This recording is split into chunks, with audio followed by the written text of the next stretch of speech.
ముచ్చట యేసుక్రీస్తు యుగ యుగములు రాజ్యమేలును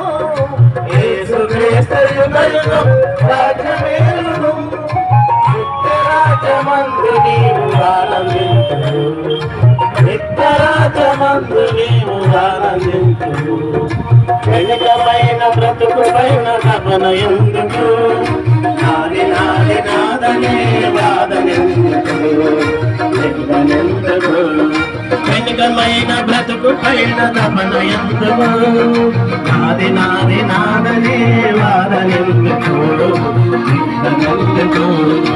ఏది నీది కాదు అయ్యే లోకమందున నీ బ్రతుకు ఎప్పుడు ముగియునో నీకు తెలియనా ఏది నీది కాదు ఈ లోకమందున నీ బ్రతుకు ఎప్పుడు ముగియునో నీకు తెలియనా చిరికమైన బ్రతుకు పైన తపన ఎందుకు నాది నాది నాదనే వాదనెందుకు